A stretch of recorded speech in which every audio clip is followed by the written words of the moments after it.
Do you find running outside far more difficult than running a treadmill? Is that your preference? Do you prefer treadmills versus running outside, or are you personally prefers running outside to running on treadmills?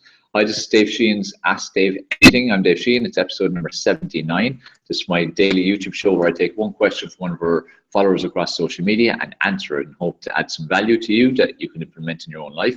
Today's question comes from Samantha in Sydney, and she sent it via Instagram direct message, and she said that she usually finds it difficult when she runs outside, a lot more difficult than on a treadmill.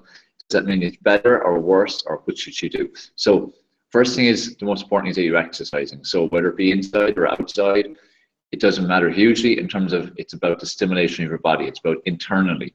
Stop focusing on the outside in terms of what mode of exercise we're doing and what type of exercise. What matters is we've heart and lungs, and how do we impact and stimulate the heart and lungs? That's what really matters. So it doesn't actually matter in terms of inside, outside from that perspective.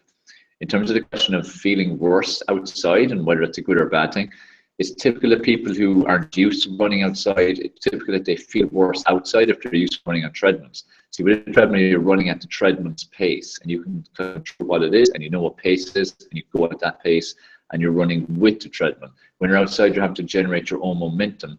You don't have a pace setter that the treadmill is. So most of the time when people start running outside, they feel very breathless.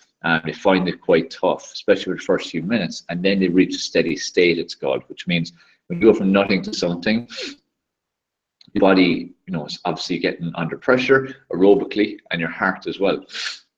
So until you reach a steady state, you tend to feel a bit terrible, really.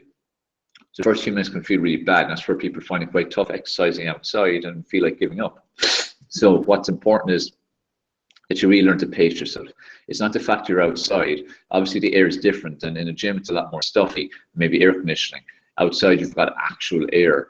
So that's one thing, of course, but it's more down to how you're pacing yourself. You know how fast you're actually running when you start. Usually people are going way too fast, and that's why you find it so hard, and you find running outside so hard. So it's important that you learn to pace yourself, where that be like, monitoring things with a watch, or just, start off really slowly, like just beyond the walk, light jogging, and build up gradually as you've hit steady state and beyond. But it's just a different system of breathing. It's usually, as I said, you're not pacing yourself the same. You're usually going much faster than you are on the treadmill. So that's why you're feeling so bad. It's not just because you're outside. It's just, that's just a consequence of being outside, if that makes sense.